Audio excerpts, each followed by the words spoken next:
Hello learners, welcome back to Venus Educators. Today we are going to learn about few important movements which are related to UGC NET English.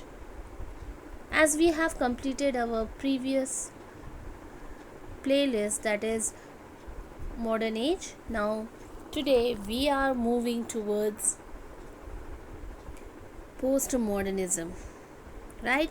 So we entered the world of postmodernism, an age that rejected order, questioned truth, and celebrated chaos, emotion, and rebellion.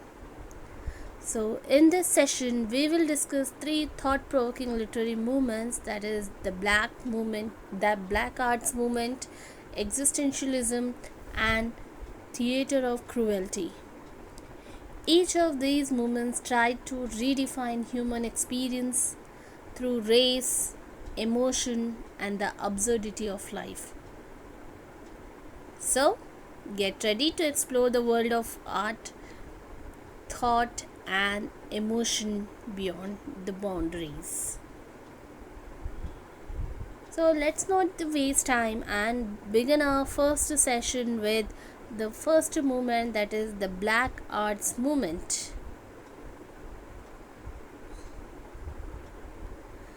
Black Arts movement began in 1960. It emphasized black nationalism, racial pride, and cultural self-expression. So, the Black Arts movement was a cultural extension of the Harlem Renaissance. Now, what is Harlem Renaissance? If you haven't checked out my previous video on Harlem Renaissance, please go and check out what Harlem Renaissance is. In my previous lecture, I have explained Harlem Renaissance in detail. So, it is the Black movement, the Black Arts movement is an extension of Harlem Renaissance that emerged in 1960s. Okay, it emphasized the black nationalism, racial pride, and cultural expression. So, the Black Arts movement began around 1965 as an artistic branch of the Black Power movement in America. It was a bold voice against racial injustice and a call for black identity, pride, and empowerment through art. So, what the writers believe actually?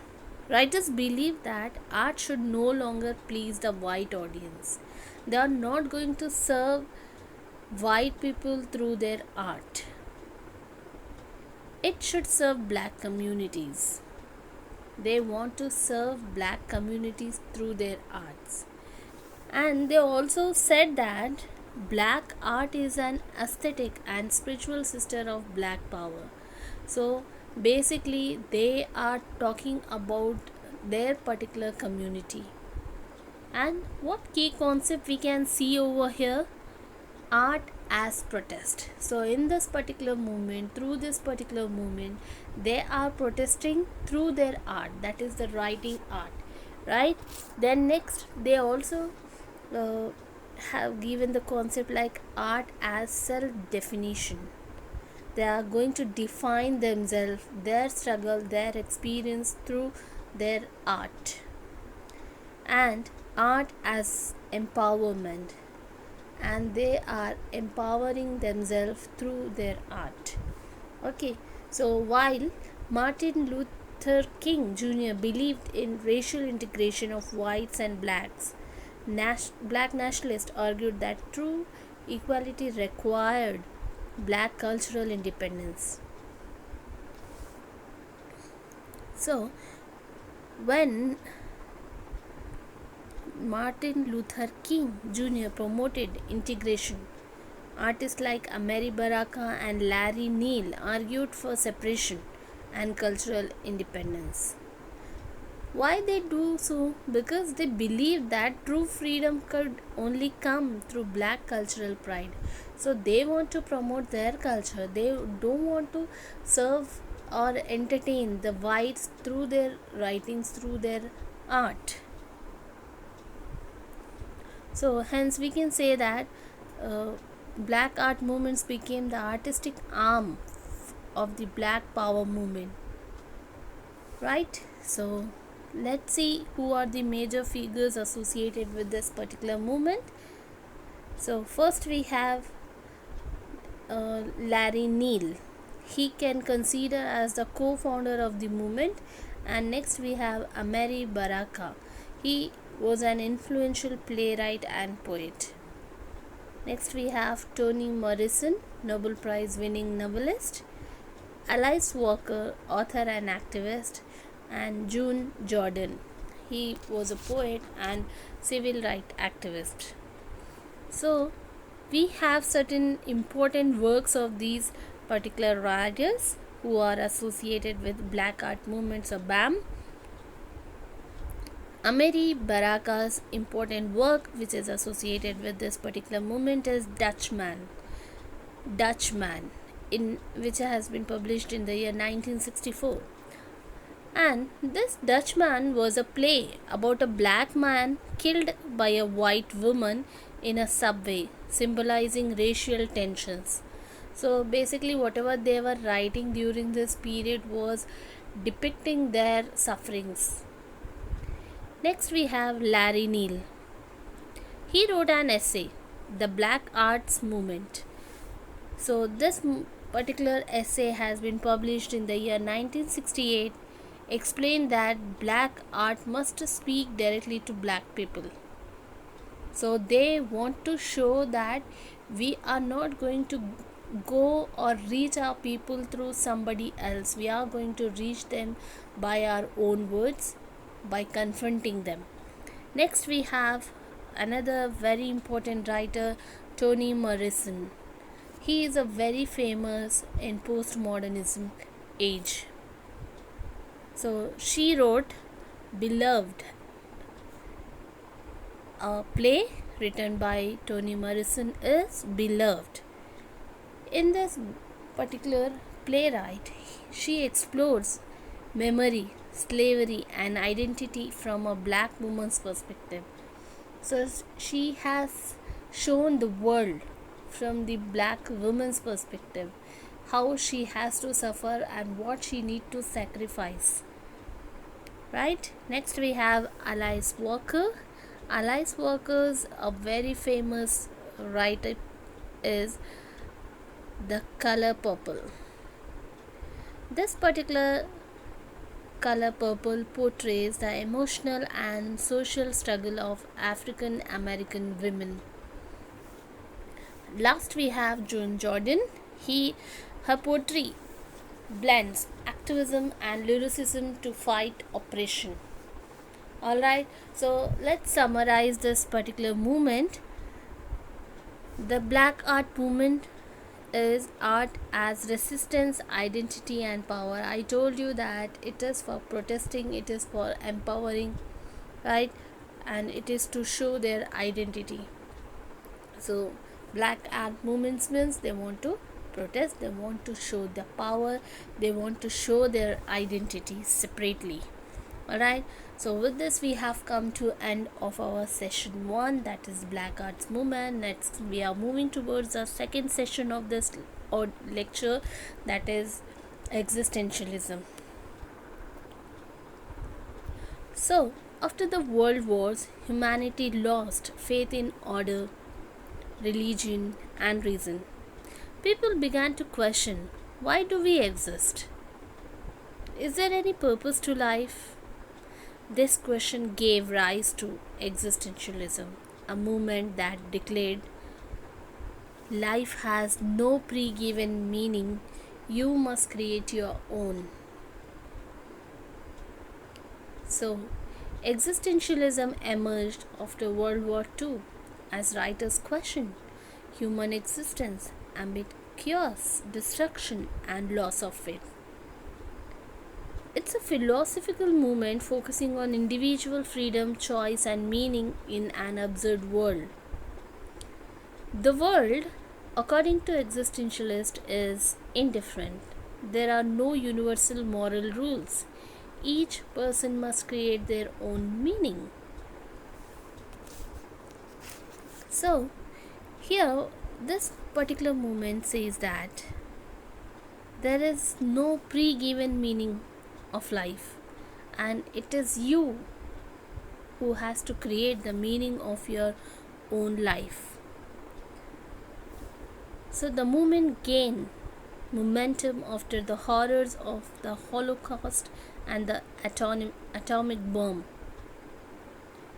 Here we are going to looking about existentialist thinkers like Jean-Paul Sartre, Albert Camus, and Franz. Kafka emphasized individual choice, freedom, and responsibility in an absurd world.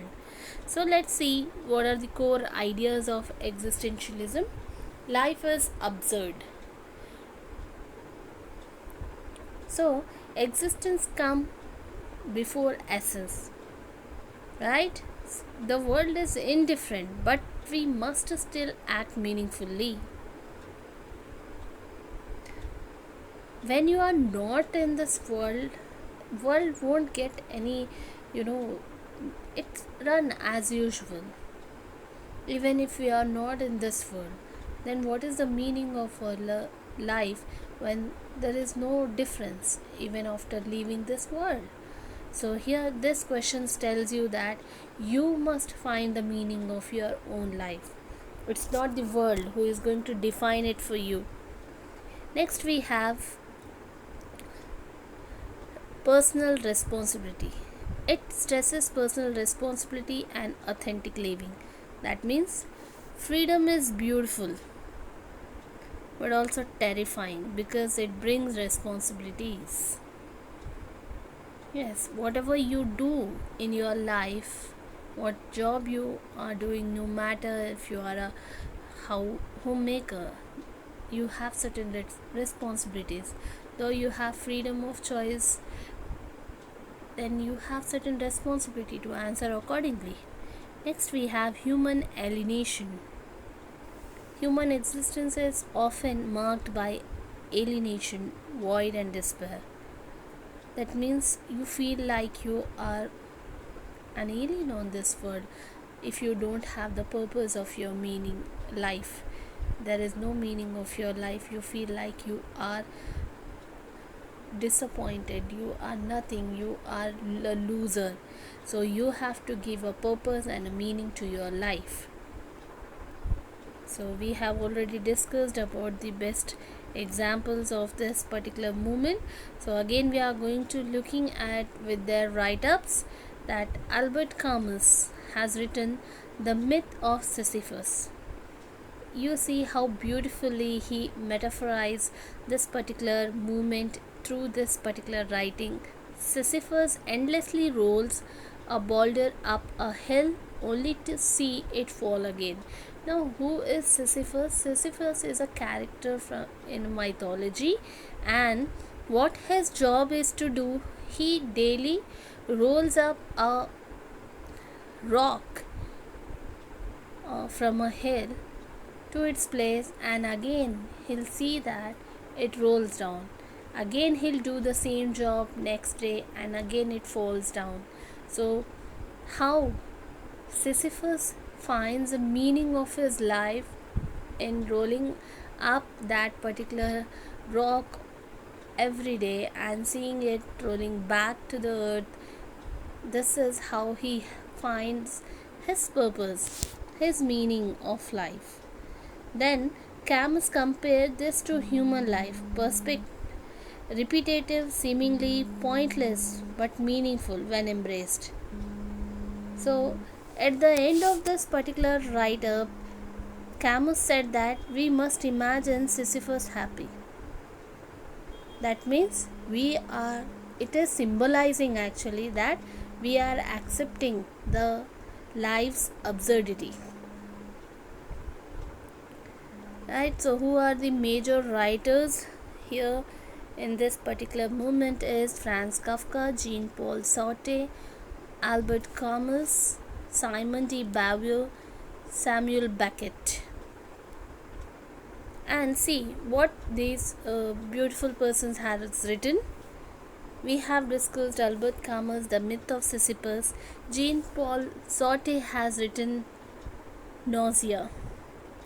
The protagonist feels sickened by the meaningless of existence until he realizes he must define his own purpose. So, Jean-Paul Sartre has written a book called Nausea. Their protagonists feel like sicken. Nausea means when you want to vomit, right? When you feel the sensation of vomit. So this is how the protagonist of this particular write-up has feel, because he doesn't have the meaning of his life. When he realizes he defined his own purpose, then he don't feel like that anymore. Next we have Franz Kafka. He has written the Metamorphosis. This is very very important from the perspective of UGC NET English, so do remember, don't forget it. So Gregor Samsa, who is the main character or central character of his write-up Metamorphosis, Gregor Samsa, he turns into an insect, symbolizing alienation and absurdity in modern life. When you don't have importance of your life, when you don't do any significant work in your life, you feel like you are nothing, you feel like an insect. So that has depicted by Franz Kafka in Metamorphosis. Then we have Samuel Beckett. Now Samuel Beckett has written a novel that is Waiting for Godot. Two men wait endlessly for someone who never arrives, a symbol of hopeless human waiting. So if you are waiting for the right time to do something, if you are waiting for the right person to give you advice or suggestions, and you are just wasting your time simply, so that has been depicted in Waiting for the Godot by Samuel Beckett. Next we have Simone de Beauvoir. She wrote The Second Sex. She applies existentialism to women's freedom and identity, declaring one is not born but rather becomes a woman. So here she has shown how society question on the identity of women, and it's not the God who has made women like this, it is the society who assigned the gender roles to the women. So in summary, we can say that existentialism is creating meaning in an absurd life, which is and for to give that particular meaning, the world is very indifferent, it's not interested to give you the meaning, right? So with this we have come to our third session, that is Theatre of Cruelty. The theatre of cruelty is not about violence for shock value. Let's see, it's very interesting to see about it. Founded by Antonin Artaud, inspired by Surrealism and Andre Breton. Artaud was influenced by Sigmund Freud's theory of subconscious, that human behavior is driven deep repressed impulses. So the theatre sought to shock the audience into confronting their own inner violence and primitive emotions. So cruelty is not about violence for shock value, it's about awakening the audience from their numbness. The thing which we won't feel ever, if we see somebody is in need of help, we never feel their pain, we are not empathetic towards them. Maybe we feel sympathetic towards them, we are not feeling empathetic towards them. But through this particular technique, Artaud wants his audience to feel empathetic. So he wants to create a psychological impact. He believed that people had become emotionally dead, and one cruel theatre could reawaken their buried instincts. Cruelty here means confronting truth, the dark, raw emotions we hide from. Though we feel bad for somebody, we are never there for them. So Artaud wanted to awaken the audience subconscious fear through gestures, sounds, and symbol, not just words. So he want to create an impact. You are also watching in the daily soaps that if something unwanted thing happen in the scene, everybody is shocked that through their expressions they are showing, through some sounds, through some symbols, they are, you know, creating that kind of feeling in viewers also. So that is the cruelty theater. Next we have the core features of this particular theater of cruelty. First is emotion over dialogue, that means use of non-verbal expressions. Words are replaced by screams, gestures, and sound. You are also seeing, and just now I told you the example of daily soaps or movies, melodramatic movies, that there they'll show everything through their expression. If they are shocked, they are going to widen their eyes, and the song or the music will be on a loud pitch. So heavy drums, lights, and chaotic movements can be the replacement of verbal dialogues. Next we have psychological shock. Shock as purification. Artaud believed that shock frees the mind of fear, similarly to a spiritual cleansing. Aim to disturb and provoke emotional awakening. So here we can symbolize, or we can take an example like shock therapy is there for one who is psychologically not walking when they met some accident. You'll be showing like some snake is around them, and they are started running from their wheelchairs. So likewise, a psychological feeling is going to be awakened in the viewers or audience. Third key concept we have is dark universal themes. So what is dark emotional universal themes? Madness, cruelty, and human instincts.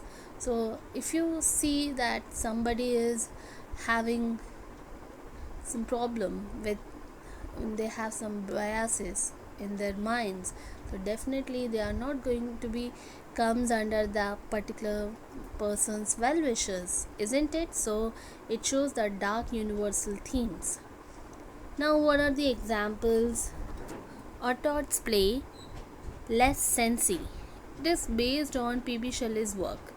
Another playwright associated with this form, Genet. He is a person who is very important person who has associated with this particular movement. So here you see when Les Sensi has been written by Artaud. So he said that human cruelty and madness through this work. Then we have Jean Genet. What he wrote The Balcony. In 1956, Jean Genet written The Balcony, builds on Artaud's ideas mixing violence and illusion. So he has created illusion in his write-up. Artaud wanted theatre to be an experience. So what basically Artaud's mindset was to give this particular concept is theatre must be an experience, not a story. When somebody is watching and listening or reading, the writer must evoke a sense of experience in the viewer or reader. He said, words are not enough. We must speak to the senses. Right? So please do remember this quote by Artaud. He said, words are not enough. We must speak to the senses. So for 1 minute we are going to just repeat the movements in one lines. Black art movements. It is the core idea shown that black pride, nationalism, and self-expression Who were the key figures? Amiri Baraka, Alice Walker. And what keyword you can remember for your examination is black identity. Next we have existentialism. That what are the core idea here? Individual meaning in absurd world. And who are the key figures? Jean-Paul Sartre, Camus, Albert Camus and Samuel Beckett. And what are the keywords we can remember here? Absurdity and choice. Third movement we have discussed here is theatre of cruelty, that is shock audience to confront their inner emotions. Now who is the main figure here? Antonin Artaud. And keywords can be remembered: violence and subconscious.